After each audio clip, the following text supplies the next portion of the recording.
Okay. Hi, everyone. Today, I am so happy to join by Mayor Steinberg for a great conversation about how we have worked together to ensure that federal resources have made their way to local governments like our great city of Sacramento. We've had to tackle many challenges in the last couple of years, like our response to COVID-19. But we're in an exciting time right now as we look ahead to our future and talk about future federal funding opportunities that will help Sacramento build back better. Now, thank you very much, my good friend, Daryl Steinberg, for joining me today. Thank you, Congresswoman Matsui. I'm honored to be with you and grateful for your leadership and all that you continue to deliver to our city. Well, thank you very much. It goes back the other way too. Thank you. I want to talk a little bit about the CARES Act. We knew that the CARES Act and the American Rescue Plan were historic investments in our local communities. We really wanted to make sure that funding went to the local communities and went to the people who knew what to do with it. Now, through this rescue plan, Congress and President Biden were able to provide over $350 billion in one-time use funding to local governments across the country. And Sacramento is eligible for $112 million worth of this. Now, this builds upon previous federal relief that came to the city from other COVID-19 relief packages. In Washington, we saw the strain on our city governments and acted quickly to provide our hometowns and districts with the proper funding to get the community back on track. Now, building upon this, the bipartisan infrastructure law is delivering crucial investments to repairing our aging roads and bridges and giving American innovators the tools necessary to build back better our economy. More federal funds will flow into our region, and we have an enormous opportunity to move ahead with our infrastructure needs. Now, without further ado, let's first discuss the recent federal relief packages. Mayor Steinberg, this amount of federal funds is historic. What has it meant for the city and our residents to receive these funds? How have you and the council equitably approached allocating these historic dollars? Daryl? Thank you, Congresswoman. Once again, the federal relief that you have fought for, that the Congress fought for, and that President Biden fought for has been a lifesaver for the city of Sacramento. Let's remember what we've all experienced here and what the worst scenario could have been.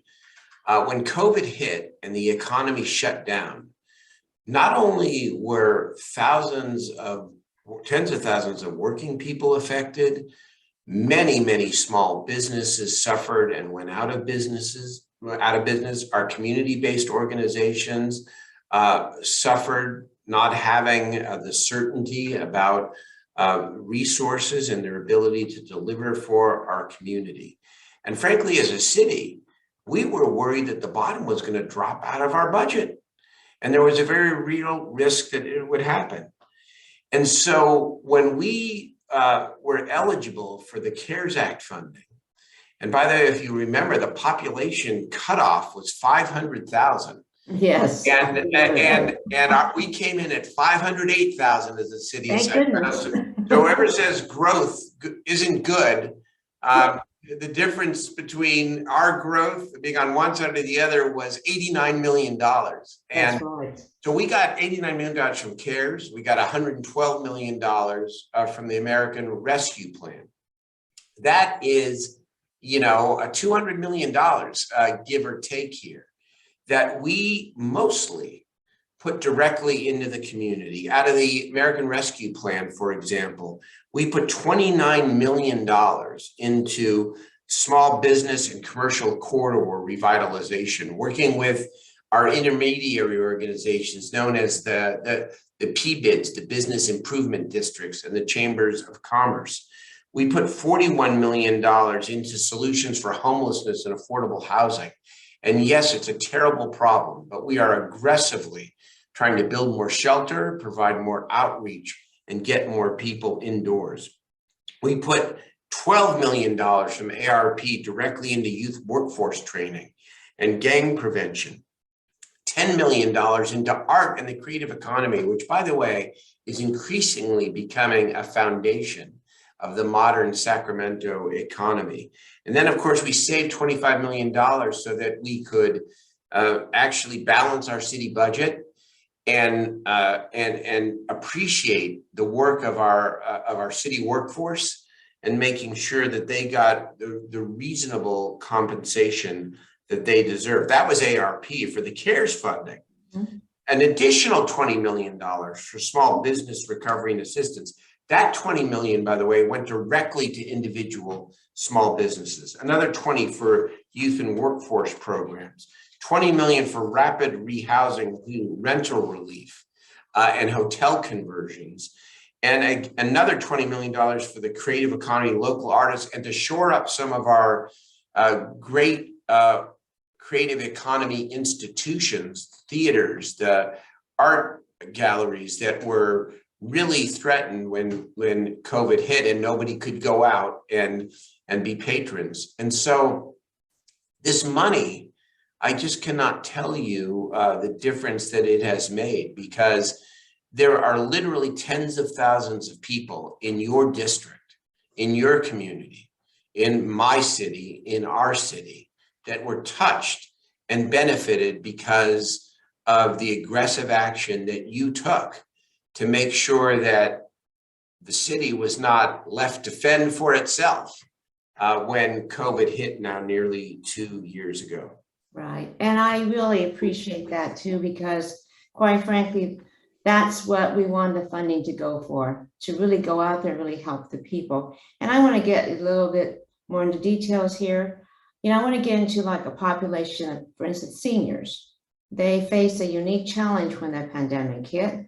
Their lives were disrupted, and many couldn't even safely shop on their own, as you remember that, for their own meals. They were really isolated, and Sacramento was quick to help. Can you talk about how, remember the Great Plates, how you put the Great Plates program together as a partnership between FEMA, the state, and the local cities, obviously, with Sacramento's there. Well, how we were able to safely feed our seniors. That's one piece of it, but an important piece. So if you remember, there were several things going on. One is, you're exactly right. We were very worried and continue to worry, frankly, about seniors who were shut in, who could not get out, who were used to getting out before COVID to be able to go to the food bank or to be able to pick up their groceries. They no longer could. At the same time, we had restaurants that were struggling because people were not going out to eat for all the obvious reasons. And so we all came up with an idea, and it wasn't unique to us, but I think we did it better than any other city in the state. And it was called Great Plates, and my office led this effort, but it could not have happened without you and your office and the support of the Congress and the federal government. Because what we did was, we told restaurants, we will pay you to make thousands of meals. And we delivered over 800,000 meals over many, many months. We served 1,100 seniors. Those restaurant-made meals, good food, by the way, was delivered by volunteers, paratransit, to these 1,100 seniors. And they were assured of having healthy meals at least once a week, and more often several times a week. And it was a beautiful partnership. And FEMA, the federal agency, basically paid for it. And so this was another direct form of federal contribution that you and your office helped champion. And it was a beautiful thing to see. Well, especially when you think about the community effort too, with the restaurants and the volunteers, everybody working together. So it became not, it was a federal funding thing, but you brought it to a level where people actually were able to really appreciate the food, especially because it's local food in essence, put together by restaurants that we're all familiar with, and helped along by the volunteers that we like to see out there helping. It might have been the greatest example of creativity and collaboration, and deciding that we weren't just going to sit back, even in this very hard time, and hope for the best. That's right. People really stepped up and made the lives of 1,100 seniors better, not just one time, but for a long, long time. Yeah. And it was That's good. Great. Yeah. I want to also, you mentioned the youth, our young people face so many challenges throughout this pandemic, and the city used federal relief funds to serve our youth. Can you tell me, how does the city plan to use additional funding for after-school and enrichment programs? Because I think that is so critical, and I think the city is, understandably, is usually the entity that steps in and helps out.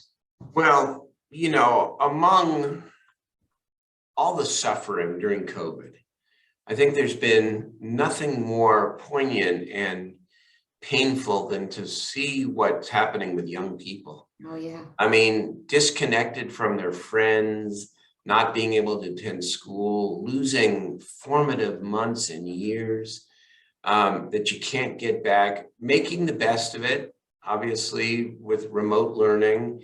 And then the struggle of parents who are trying to work from home while educating their kids.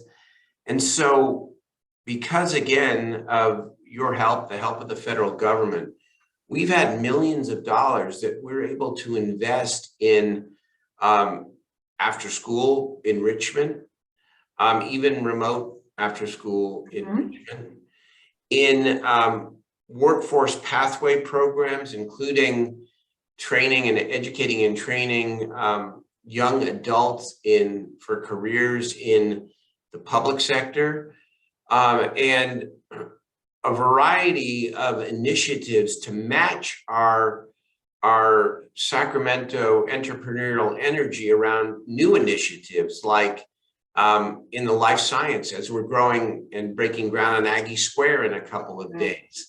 We've now created a workforce training program so that we begin to create a pipeline of Sacramentans from all neighborhoods to be eligible for these jobs. Same with the mobility center that you've been a leader on, the Sac State SMUD collaboration to make Sacramento the center of renewable energy research and development. Workforce is crucial, and we're using the federal dollars to make sure that we're creating the pathways and the pipeline for Sacramentans to benefit. Well, that's what the wonderful part about this is that out of this pandemic, we're looking ahead too.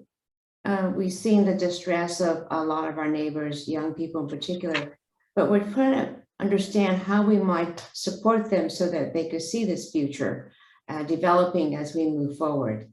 And it's always hard, and Congresswoman, that when you're in the midst of an emergency, we could have put all the money into one thing, for example, and that would have been rational, I suppose. We could have put it all into rental assistance, but we decided that we were going to do a lot of that, and we have, $80+ million into rental assistance. Again, federal assistance. Right. But we also decided that we were going to be disciplined and invest some of the money in longer-term workforce training and development, because we have to see beyond the horizon and make sure that young people have hope that there's going to be a future for them.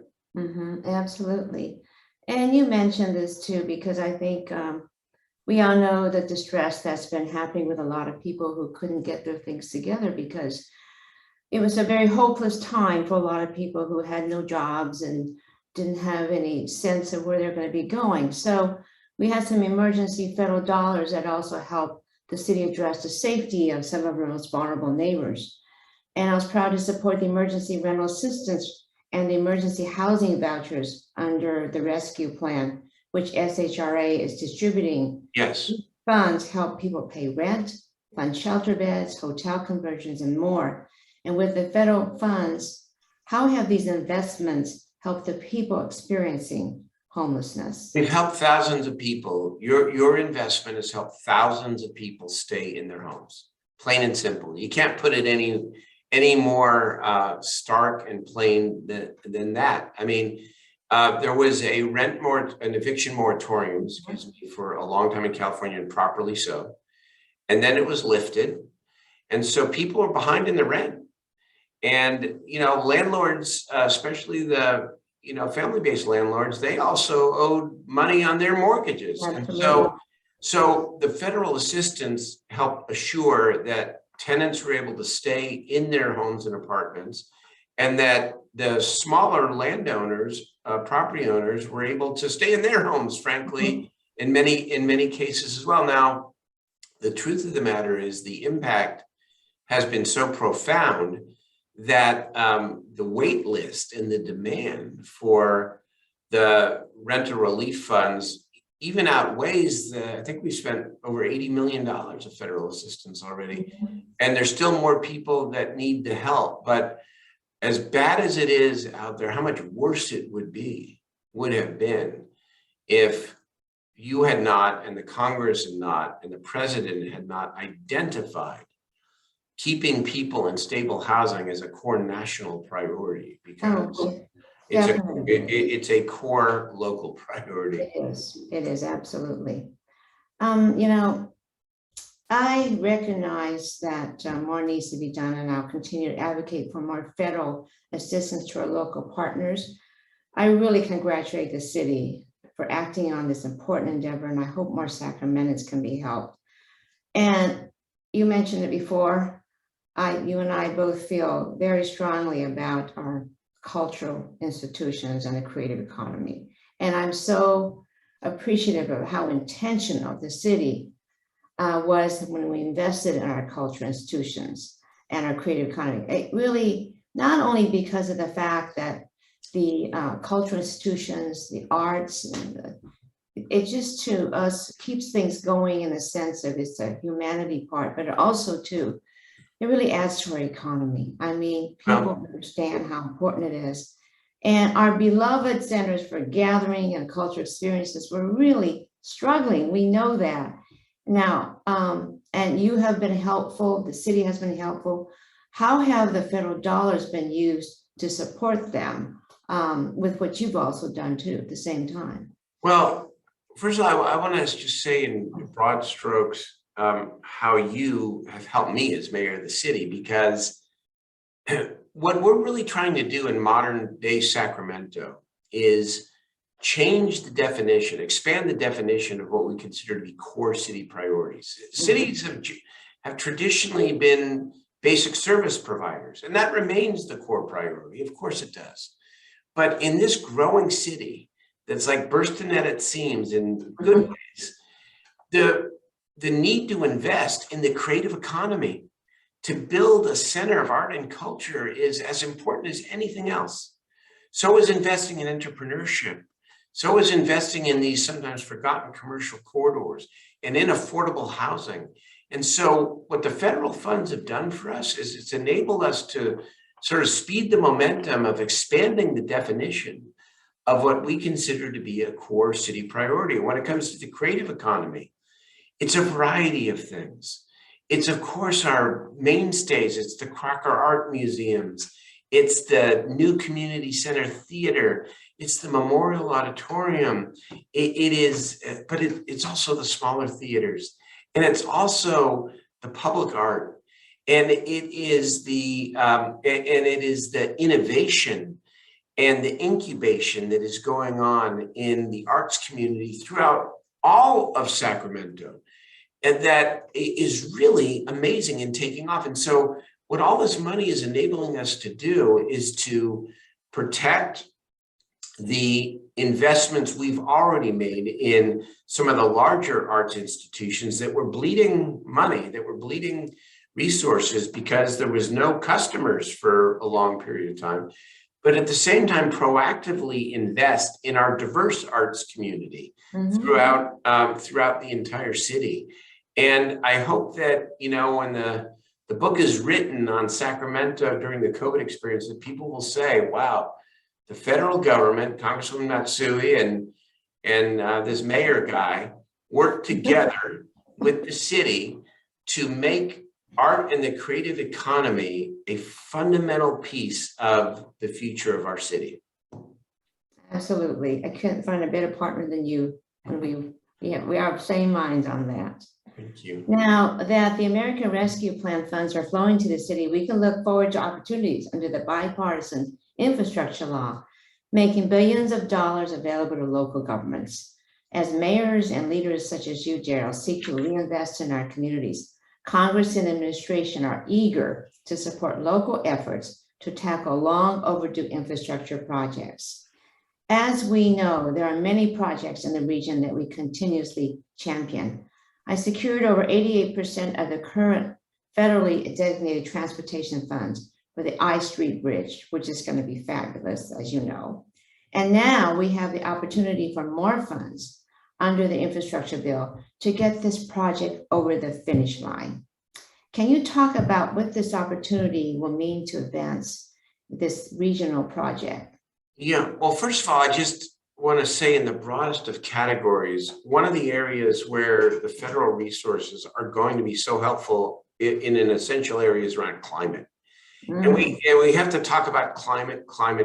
I know we had a major workshop in our city last week where we said, how are we going to build out our citywide bikeway master plan in a way that creates safe access for bikers throughout the entire city? How are we going to continue to invest in our regional transit system and in microtransit and all that it's going to take to be a leader on climate? And certainly, you know, the I Street Bridge, this infill bridge that is also going to create more pedestrian access for people from and bike access from West Sacramento, and Sacramento to West Sacramento is a crucial project. And Caltrans, which has been a great partner, you know, has said, well, we just don't know whether or not we can, you know, help you finance this because these big bridge projects are expensive. And there's a lot of competition. What's the game changer?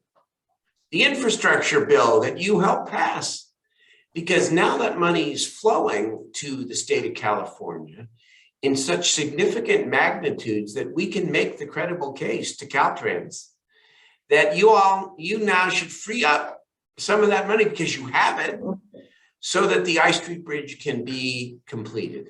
Right. And so there is a direct connection between the federal infrastructure commitment, what you and your colleagues have done and the president has done, and the opportunity, which will happen, to actually build that new bridge. Oh, absolutely. So I'm really excited about that. And, you know, it's not every era where there is this opportunity for investment. I mean, I remember serving in eras where we were cutting budgets right and left. And I know this may not last forever, but when it comes to infrastructure, what you have done is going to enable us to do things we never, ever could have contemplated before and faster. Well, and I think that's important for all of us as Americans to understand that we have not invested in infrastructure to the degree that we're investing in today, probably for at least the last 50 years and even more beyond that too, because it just hasn't, people thought that whatever we did before 50 years ago will last forever. We know that's not the way things go at all. Some of these railroads haven't been touched for 100 years. We know that. We want to improve the infrastructure of this country, not only for travel and safety, because that's so important, but also for the economic benefit too, keep us connected, to make sure that we can have the pathways in order to ensure that goods travel quickly and efficiently. So I just really feel that this is the opportunity. And, you know, many of these grants and funds are not yet available.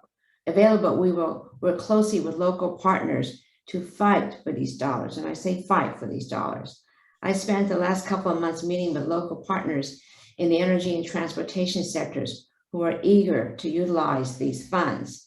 Now, we both know that the partnership between the federal, state, and local governments is vital for an equitable recovery for our climate, you mentioned that, our economy, and for all our constituents. And I imagine that the city is just as excited by the opportunities. What I love about Sacramento, we've always had this collaborative nature. We couldn't get anywhere without the local and the state and the federal government working together. And that's why we've made great progress. We need to now even make some hyper progress here because there's opportunities here, the funding is here, and we really have to put everything together to ensure that we are as productive as we can, to ensure that we move ahead and achieve the goals that we wanted to do so much. Now, I imagine you and the city are just as excited by these opportunities. Can you talk about ways that you would like to see the infrastructure law funding used for climate, energy, and the environment? And I don't think it's too far off as to what I'm thinking. But you know what? Why don't you talk about it yourself at the local level? Well, at the local level, we have made a commitment to get to carbon neutrality no later than 2045, as early as 2030. The young voters, the young people are saying, do it even faster. And it's a combination of strategies. Obviously, we need to build out our active transportation network in a way that allows the city to be even more walkable and bikeable. We need to invest more in multimodal forms of transit. We have to continue our effort to electrify the city, not just transportation, but we've passed an ordinance that requires all new buildings to be electric by the middle of the decade. And we want to be able to retrofit existing buildings to accomplish the same. All of that is going to take significant amount of money. It's a resource question. There's always going to be a local match, which we have to figure out and come up with. But we can only dream, and as opposed to dream and do, if we have the continued investment from the federal government and the kind of vision that President Biden has, the kind of vision that you have, the kind of vision that Nancy Pelosi has. And, you know, I look at Build Back Better, and I know that it's currently on hold, so to speak, with the tight margins and all.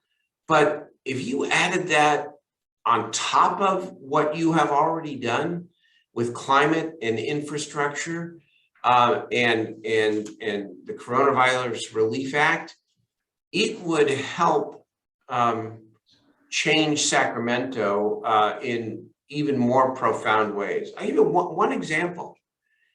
In the Build Back Better framework, there was $150 billion for housing, for affordable housing and homelessness.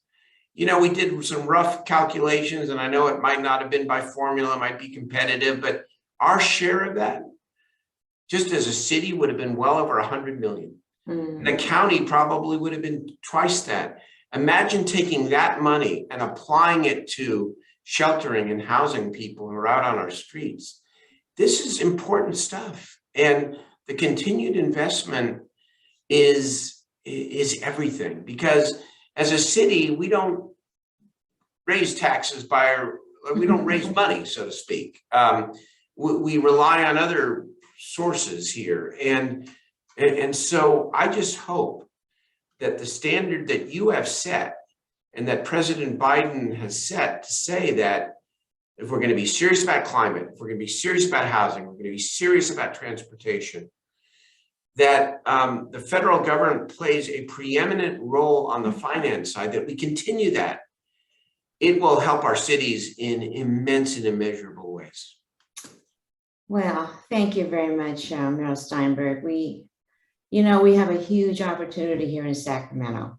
The bipartisan infrastructure law truly represents a generational investment that will be a pillar of economic stability and growth for years to come. And I want to thank you, Mayor Steinberg, for everything that you are doing to make the city a great city.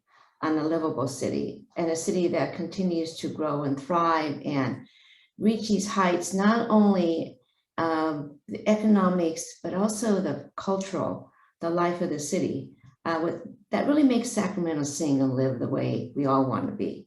So thank you very much for joining me today, and thank you, the rest of you, for tuning in, and all of